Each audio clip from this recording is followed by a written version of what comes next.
নমস্কার বন্ধুরা, সুবচনের সাহিত্য সভায় আপনাদের স্বাগত জানাই।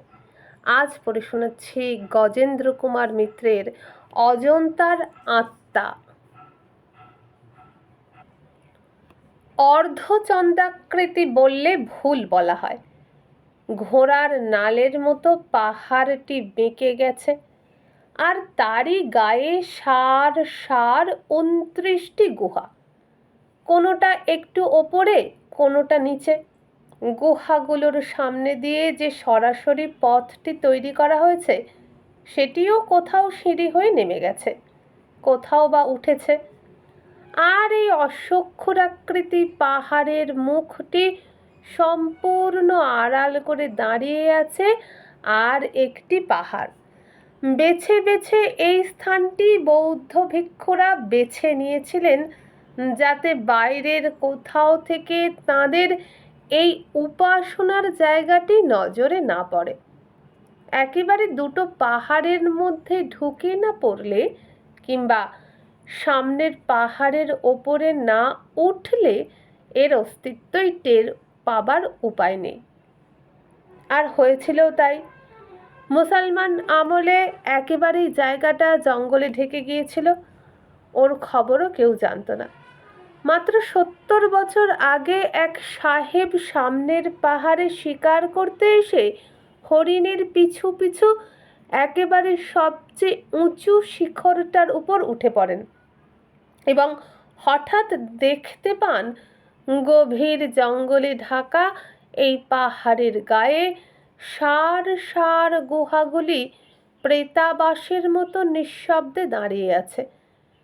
তারপর অবশ্য ভারত সরকার ওর হাতেই ভার দেন এগুলিকে পরিষ্কার করে রক্ষা করার এবং এ সম্বন্ধে তথ্য সংগ্রহ করার। ক্রমশ এর সংবাদও দেশ দেশান্তরে ছড়িয়ে পড়ল। কত শিল্পী চেষ্টা করলে এর ভেতরের দেওয়ালে আঁকা ছবিগুলিকে নতুন করে রূপ দিতে। কত শিল্পী এর থেকে প্রেরণা পেয়ে বিখ্যাত হলো। গভর্নমেন্টের বহু অর্থ এদের রক্ষা করতে ব্যয় হলো, আজও হচ্ছে। বাস্তুকর্মীদের যত্নের ত্রুটি নেই এর বর্তমান অস্তিত্বটুকুকে ধ্বংসের হাত থেকে বাঁচাতে। জায়গাটি কিন্তু বেশ। হায়দ্রাবাদ অঞ্চলের উঁচু নিচু রুক্ষ জমি, মাঠের পর মাঠ পেরিয়ে আমাদের বাস ছুটে এলো। কোথাও কোথাও তা দুদিকেই দিগন্ত বিস্তৃত, লোকালয় বা চাষবাসের চিহ্ন পর্যন্ত নেই। গাছপালা বলতে শুধু মধ্যে মধ্যে কাঁটা গাছ, সবটা জড়িয়ে কেমন একটা ছবির মতো দেখায়। এরই ভেতরে এই পাহাড় দুটি বোধ হয় সাতপুরা পর্বতমালারই একটা শাখার প্রান্তে নির্জনে দাঁড়িয়ে আছে। অপেক্ষাকৃত এই পাহাড় দুটি একটু সামেল। অজন্তা গুহাগুলির কোল বেয়ে একটি ঝর্ণাও নেমে এসেছে, 12 মাসই তাতে জল থাকে। লোকচক্ষুর আড়ালে জনহীন এই পর্বত গুহা তপস্যা করারই উপযুক্ত স্থান বটে। এই গুহাগুলো কিন্তু স্বাভাবিক নয়, মানুষের হাতে কাটা। সবগুলো একসঙ্গেও কাটা হয়নি। 900 বছর ধরে বলতে গেলে এর নির্মাণ কার্য চলেছে। যার যখন ইচ্ছা ও সুবিধা হয়েছে সে তখন একটা গুহা কাটিয়েছে। এর ভেতর ঐতিহাসিকরা বলেন 9 নম্বর গুহাটিই নাকি সবচেয়ে পুরানো। খ্রিস্টের জন্মাবারও প্রায় 200 বছর আগে এর নির্মাণ শুরু হয়। এর কোনোটাতে বুদ্ধদেবের দেহ চিহ্ন অবলম্বন করে চৈত্য বা ছোট ছোট স্তূপ তৈরি করা হয়েছে। এইসব গুহাতেই বোধহয় তখন পূজা উপাসনা চলত। সব গুহা এক রকম নয়, কোনোটা বড় কোনোটা ছোট। সবগুলোতে ছবিও নেই। অবশ্য যত ছবি আঁকা হয়েছিল তার খুব কম অংশের অস্তিত্বই আজ বজায় আছে। তবু কতগুলোতে যে মোটে আঁকবার চেষ্টা করাই হয়নি তা বেশ বোঝা যায়। এর ভেতর আবার কোনোটাতে কিছু খোদাইয়ের কাজ আছে, কোনোটা বা শুধু মসৃণ সাধারণ পাথরের দেওয়াল নিয়ে দাঁড়িয়ে আছে। এই শেষের শ্রেণীর গুহাগুলো ছাত্রদের থাকবার কিংবা পড়বার স্থান দিতে তৈরি হয়েছিল। থাকবার ব্যারাক যেগুলো, সেগুলো ভারী মজার। ছোট ছোট নিচু পাথরেরই খোপের মতো ঘর, পাহাড় কেটে বার করা, গাঁথা নয় তা বলাই বাহুল্য। তাতে সামনাসামনি দরজা, দুপাশে দুটো পাথরেরই শোবার বেদি, পাশে একটি করে কুলঙ্গি কাটা, বোধহয় পুঁথি রাখবার জন্য, আর বেদির একদিকে একটা করে পাথরের বালিশ। বেদিটায় এমনভাবে খোদা হয়েছে যে সেখানটা বালিশের মতো সামান্য উঁচু হয়ে আছে। কোনো বিলাস বা আরামের ব্যবস্থা ছিল না। ছাত্র ও ভিক্ষুদের সেই পাথরের শয্যাতে পাথরের ওপর মাথা দিয়েই শুতে হতো। মৃগচর্ম বা ব্যাঘ্রচর্ম পেতে শুতেন কিনা জানি না, তবে বালিশ যে জুটত না তা ওই পাথরের বালিশ দেখলেই বোঝা যায়। এইসব ঘরের একটা করে দৌড়ও ছিল, তার চিহ্ন আছে, তবে কপাট নেই। সকাল থেকে ঘুরে ঘুরে ক্লান্ত, তার ওপর আমার সঙ্গীদের মতো ঠিক অত দ্রুত দেখতেও পারি না, সুতরাং আমি পিছিয়ে পড়েছিলাম। তাছাড়া শুধু ছবি দেখার জন্য আমি আসিনি। ছবি গুহার চেয়ে এই বসবাসের গুহাগুলোতে আমার কম কৌতূহল নেই, অথচ এগুলো সাধারণ দর্শকরা এড়িয়েই যান। আমি সেই নির্জন নিস্তব্ধ পাথরের বিরাট গুহার মধ্যেকার এই খুপড়ি কাটা ঘরের কঠিন অনাড়ম্বর দেওয়ালগুলোর মধ্যে বহু শত বৎসর আগেকার এই ঘরগুলির অধিবাসীদেরও পরিচয় পাবার চেষ্টা করি। এর কোথাও কোনো ইতিহাস লেখা নেই, তবু এরই ভেতর তারা বাস করেছে বছরের পর বছর, শতাব্দীর পর শতাব্দী। কত লোক, কত রকমের লোক। কেউ হয়তো ওইসব কুলুঙ্গিতে পুঁথি রাখত, কেউ রাখত পেড়ে আনা বন্য ফল কিংবা বিহারের মহোৎসব থেকে বাঁচানো অথবা চুরি করে আনা পিষ্টক কি মিষ্টান্ন। কেউ বা তাদের মধ্যে ছিল আমোদে, কেউ বা বদমেজাজি, কেউ ভুগত আমাশায়, কেউ বা হাঁপানি রোগে। কোনো ছাত্রকে হয়তো পড়া শেষ করার আগেই মলিন মুখে বিদায় নিতে হয়েছে, কেউ বা দুহাত ভরে আচার্য ও স্থবিরদের আশীর্বাদ ও প্রশংসা নিয়ে উজ্জ্বল মুখে বাড়ি ফিরে গেছে। কোনো ভিক্ষু সাধনায় সিদ্ধিলাভ করেছেন, সন্ন্যাসী হয়েছেন, মহাস্থবির হয়েছেন, কাউকে বা হয়তো কোনো অপরাধে তাড়িয়ে দেওয়া হয়েছে। এমনই কত এলোমেলো কথা মনে হয় আমার এই পাথরের ঘরগুলিতে ঘুরতে ঘুরতে। কেমন লোক ছিল তারা, কে জানে? কি ভাষায় কথা বলতো, কি খেত, কোন ইতিহাসে কোথাও লেখা নেই আজ সত্য কথা। কিন্তু এই পাষাণ প্রাচীর, এই শয়নের বেদিগুলি যদি কথা কইতে পারত, তাহলে কত গল্পই শুনতে পেতাম, কত বিচিত্র বিবরণ, নানা বর্ণের বিচিত্র মানুষের। ঘুরতে ঘুরতে পরিশ্রান্ত হয়ে একটা খুপড়িতে বসে ওই সব কথাই ভাবছিলাম। হঠাৎ মনে হলো, এই বিছানায় কতদিন কত লোকে শুয়েছে, আমিও শুয়ে যাই, দেখা যাক পাথরের বালিশে মাথা দিয়ে শুতে কেমন লাগে। শটান লম্বা হয়ে শুয়ে পড়লাম সেই পাথরের ওপরই। ধুলো বিশেষ নেই, অত উঁচুতে বোধহয় ধুলো ওড়ে না। পাথরের বালিশগুলি বেশ মাথার মাপ মতোই তৈরি, সুতরাং খুব কষ্ট হলো না। ক্লান্তির পর বিশ্রাম এবং ঠান্ডা বাতাস পেয়ে বরং দুই চোখ যেন বুজেই আসতে লাগলো। তবু ঘুমোলাম না। শুয়ে শুয়ে এই কথাটাই ভাবতে লাগলুম, এমন করে এক দীর্ঘকাল এই গুহাগুলো সম্পূর্ণরূপে মানব দৃষ্টির অগোচর রইল কি করে। ভাবতে ভাবতে বোধহয় একটু তন্দ্রাও এসেছিল। হঠাৎ যেন কার একটা নিঃশ্বাসের শব্দে ঘুম ভেঙে গেল। চমকে দেখি আমার বেদিটার ঠিক পাশের বেদিতে মাত্র হাতখানেক দূরে এক ন্যাড়া মাথা, হলদে কাপড় পরা বৌদ্ধ ভিক্ষু কখন এসে বসেছেন। আশ্চর্য, আমি কি এতই ঘুমিয়ে পড়েছিলুম?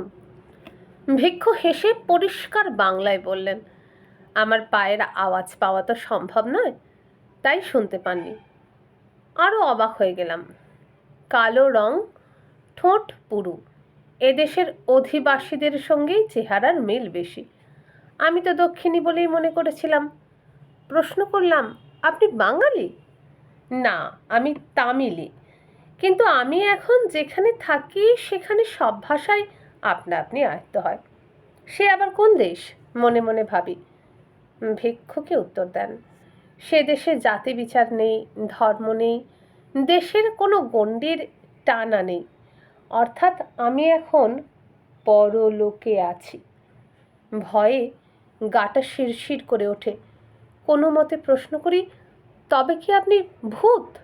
ছি, ভূত বলে কিছু নেই। আমি হচ্ছি এখানকার শেষ সংঘাচার্য বা মহাধ্যক্ষ, ভিক্ষু জ্ঞানশ্রের আত্মা। আমি এখানকার শেষ অধিবাসী। আপনি যা ভাবছিলেন তার উত্তর দেব বলেই আপনাকে দেখা দিলাম, নইলে আমি দৃষ্টি ও স্পর্শের অতীত। আমার সত্যি সত্যি কোনো রূপ বা অস্তিত্ব নেই। সমস্ত দেহটা যেন কি একটা ভয়ে ঠান্ডা হয়ে আছে, তবু পালাতে পারি না। এত কাছে ভিক্ষু বসে রয়েছেন, পালাবো কি করে? ভিক্ষু বললেন, সমস্ত ইতিহাসই একে একে ধরা পড়ল। যা আজও পড়েনি তাও একদিন হয়তো পড়বে, কিন্তু আমার কথা জানবার আর কোনো উপায় নেই যে। তার না আছে কোনো সাক্ষী, না আছে কোনো প্রমাণ। সেই জন্যই আজ আপনার শরণাপন্ন হচ্ছি। আমার এই কথাগুলো আপনি লিপিবদ্ধ করে রেখে যাবেন, পৃথিবীকে জানিয়ে দেবেন আমার আচার্য ও গুরুদেব যে কঠিন দায়িত্ব আমার ওপর চাপিয়ে রেখে গিয়েছিলেন, আমি প্রাণপণে তা বহন করেছি। অমানসিক সে কাজ, তবুও করেছি। এতক্ষণে যেন জিভে একটু জল ফিরে এসেছে, তবু ভয়ে ভয়ে প্রশ্ন করি, কি সে কাজ? বলছি, তাই বলতেই এসেছি। এত যে অসাধ্য সাধন করলাম, তার কোনো ইতিহাস কোথাও থাকবে না, এ কেমন করে সইব? একটু বিদ্রূপ করে বললাম, আপনাদেরও তাহলে বিজ্ঞাপনের লোভ আছে? তিনি ভ্রু কুঁচকে জবাব দিলেন, এটা বিজ্ঞাপনের নয়, আত্মপ্রচারও নয়, ইতিহাস। ভারতের এত বড় একটা অধ্যায় সম্পূর্ণ গুপ্ত থেকে যাবে আমি না বললে এই কথাগুলো। মন দিয়ে শুনুন। তিনি একটু চুপ করে থেকে বললেন, আমি যখন প্রথম শিক্ষার্থী হয়ে এখানে আসি, তখন এই ঘরে, ওই যে শিলাসনে আপনি শুয়ে আছেন, ওই শিলাসনেই আমার স্থান হয়েছিল। এটি তাই আমার বড় প্রিয়। মধ্যে মধ্যে নির্জন গুহাগুলোয় ঘুরতে ঘুরতে তাই এখানে এসে বসি। সে আজ প্রায় 1000 বছর আগেকার কথা। বৌদ্ধ ধর্মের আর কোনো প্রভাবই নেই কোথাও। ভারতবর্ষ থেকে তার লোপ পেতে বসেছে। এত বড় বিহারে তখন গুটি 5-7 মাত্র শিক্ষার্থী ও ভিক্ষু এসে ঠেকেছে। আমি এখানকার শেষ শিক্ষার্থী। কেউ আসতো না, আর কেউ আসেওনি। বরং আমি আসতেই বৃদ্ধ স্থবিররা বিস্মিত হয়েছিলেন। আগে আগে রাজারা ছিলেন বৌদ্ধ কিংবা বৌদ্ধদের অনুগত, সুতরাং পয়সার অভাব ছিল না।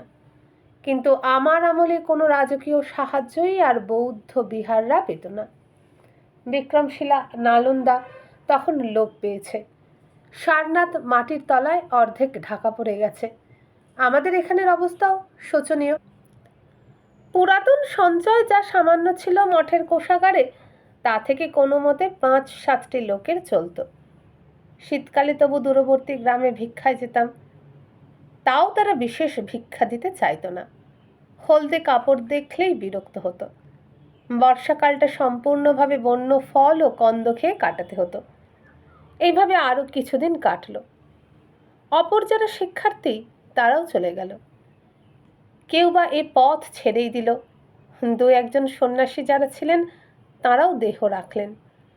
এত বড় বিশাল বিহার, যা একদা লোকের ভিড়ে সর্বদা উত্তপ্ত থাকত, সেখানে এসে ঠেকলাম শুধু সংঘাচার্য, শীলভদ্র ও আমি। আমি প্রথমে বৌদ্ধ ধর্মশাস্ত্র শিখতে এসেছিলাম সত্য কথা। আত্মীয় বান্ধবরা অনেক নিষেধ করেছিল, বোঝাতে চেষ্টা করেছিলেন যে এদেশ থেকে যে ধর্ম ও শাস্ত্র লোপ পেয়ে যাচ্ছে তার অনুশীলনে প্রয়োজন নেই, কিন্তু কারো কথাই তখন শুনিনি। তবে এখানে কিছুদিন থাকবার পর সে আগ্রহ আমার তত ছিল না। শুধু আচার্য শীলভদ্রের মায়া কাটিয়ে আর বিদায় নিতে পারিনি। অসহায় বৃদ্ধ আচার্য একাই বিশাল পুরীর মধ্যে কিভাবে থাকবে না আমি চলে গেলে? অথচ ওর নিষ্ঠা অসাধারণ। যদি কেউ না থাকে তবু তিনি এই বিহার ছেড়ে কোথাও যাবেন না। একটি মাত্র বিশ্বাসের শিখা অনির্বাণ জ্বালিয়ে রেখেছিলেন তিনি। কোনো দুর্দিনের ঝড়েই সে প্রদীপ নেভা সম্ভব নয়। সুতরাং আমিও থেকে গেলাম। আমি আহার্যের সংস্থান করি। সকালে ফুল এবং সন্ধ্যায় প্রদীপ সাজিয়ে দিই চৈত্য পাদমূলে। আর রাত্রে গুরুর পদসেবা করতে করতে অন্ধকারে বসে তাঁর উপদেশ ও শাস্ত্রের ব্যাখ্যা শুনি। বেশি আলো জ্বালবার মতো তেল ছিল না। ভাগ্যিস এর অনেকগুলো গুহাই তখন অব্যবহার্য হয়ে জঙ্গলে ঢেকে গিয়েছিল, নইলে ভয় টিকতে পারতুম না নিশ্চয়ই। ইতিমধ্যে শীলভদ্র খুবই বৃদ্ধ হয়ে পড়েছিলেন। মহাস্থবির বিশেষণটি দিন দিন সত্য হয়ে আসছিল। ক্রমে এমন অবস্থা হলো যে তিনি নিজেও বুঝতে পারলেন যে আর বেশি দিন তিনি ইহলোকে নেই। আমি তো সত্য কথা বলতে কি তাঁর মৃত্যুর দিন গুনছিলাম। তিনি দেহ রাখলেই আমি এই নির্জন গুহা ত্যাগ করব। আমার সাধনা তখনও এমন স্তরে পৌঁছায়নি যাতে এই নির্জন পাহাড়ে একা বসে তপস্যা করি। শীলভদ্রও বোধহয় আমার মনের ভাব বুঝতে পেরেছিলেন। তিনি হঠাৎ একদিন আমাকে সমস্ত কল্পনাগুলো উল্টে দিয়ে অন্য মানুষে পরিণত করে দিলেন। বৌদ্ধ পূর্ণিমার দিন সকালে সহসা আমাকে বললেন, বৎস, আমাকে মহাচৈতে নিয়ে চলো, আমি শেষ পূজা সেরে যাই। তখন তিনি চলত শক্তিহীন, কেমন করে অতটা যাবেন? ভয় হচ্ছিল বোধহয় তাকে নাড়তে গেলেই তিনি মারা যাবেন। কিন্তু তিনি কোনো কথাই শুনলেন না, জিদ করতে লাগলেন।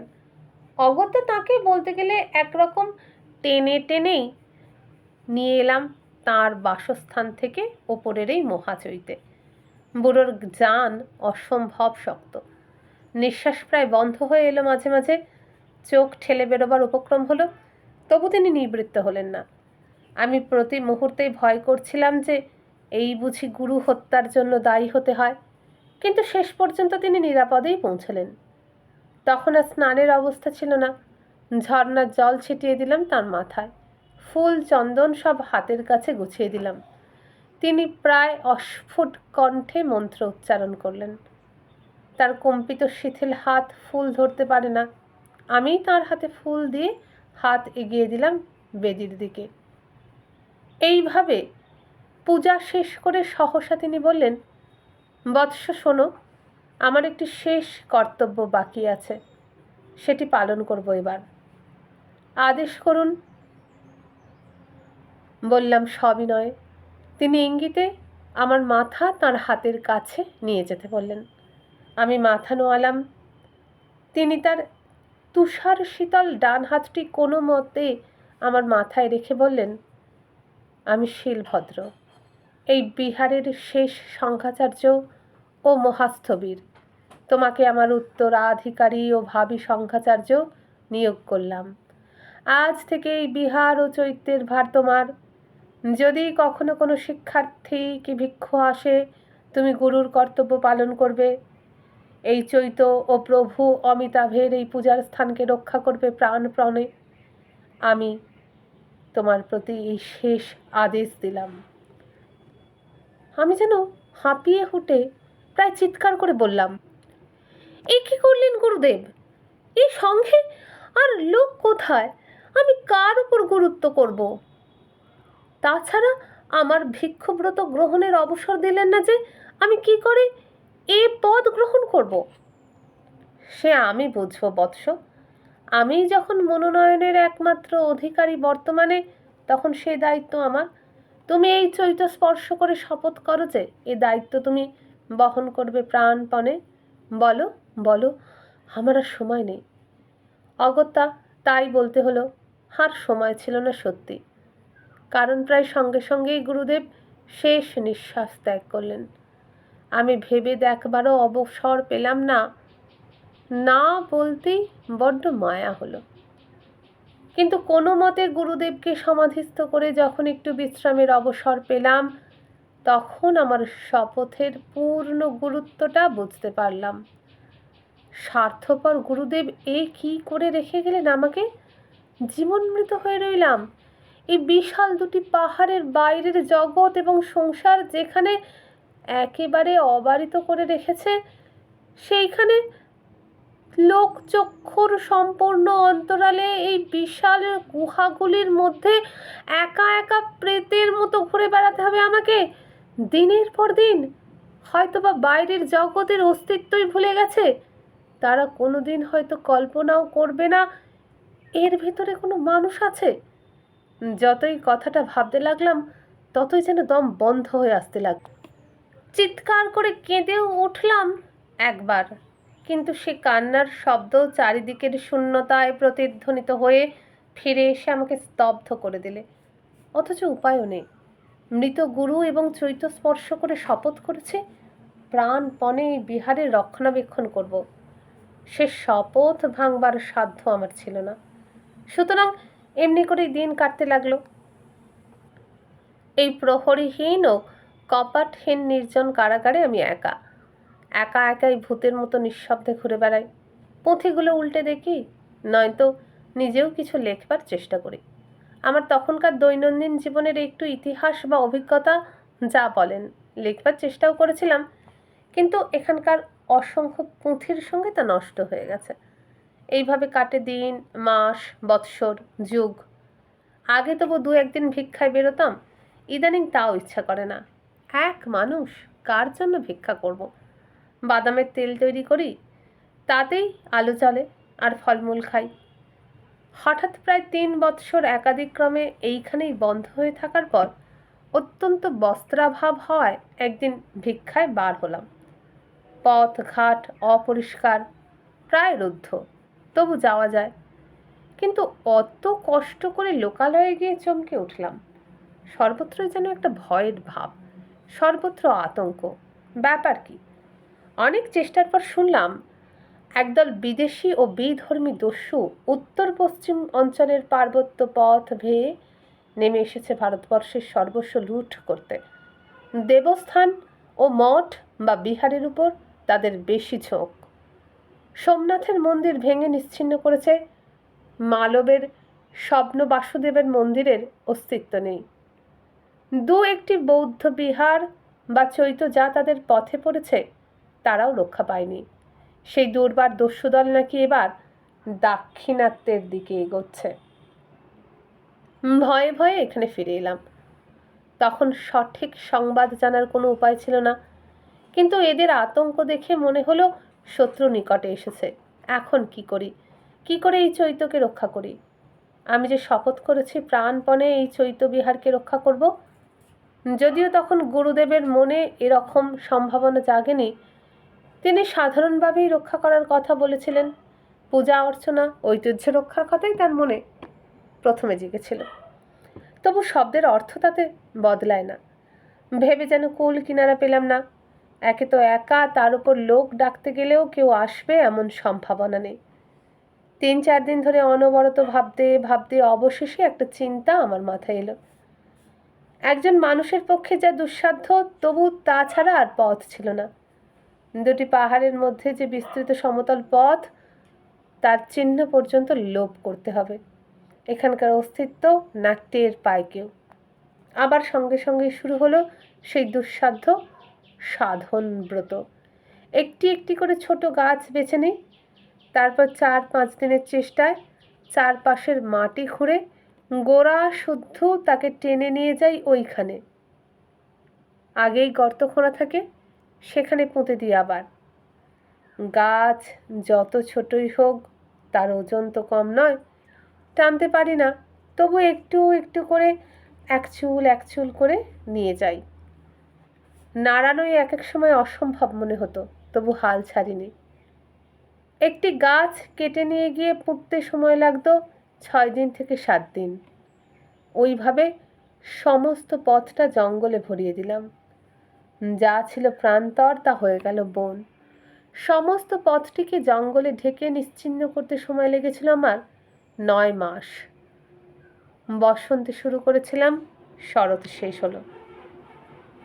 এইভাবে লোকালয়ের সঙ্গে সমস্ত সম্পর্ক ছিন্ন করে, আমার মুক্তির সমস্ত সম্ভাবনা লোপ করে, নিজের পলায়নের পথ নিজেই রুদ্ধ করে, স্বেচ্ছাকৃত কারাগারে যখন আবার ফিরে এসে বিশ্রামের নিঃশ্বাস ফেললাম, তখন আমার শরীরও ভেঙে এসেছে।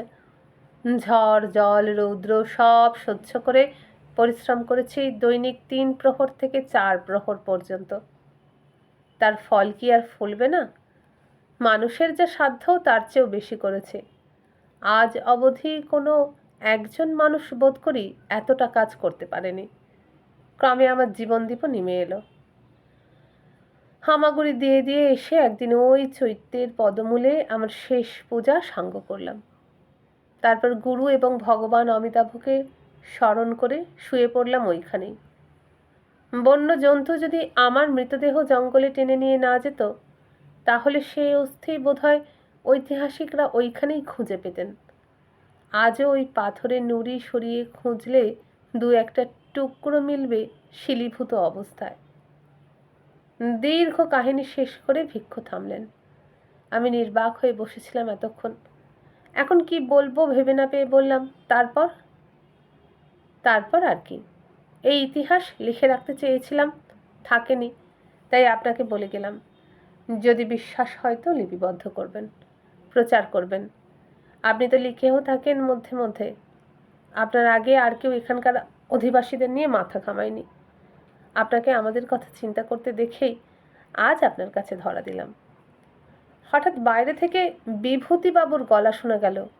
কই, কোথা গেলেন? ঘুমোচ্ছেন নাকি? ধর্মর করে উঠে বসি। ভিক্ষু কোথায়? কারুর চিহ্নও নেই। পাশের বেদি শূন্য। হয়তো স্বপ্নই দেখেছি এতক্ষণ। তাড়াতাড়ি বাইরে এসে দাঁড়াই।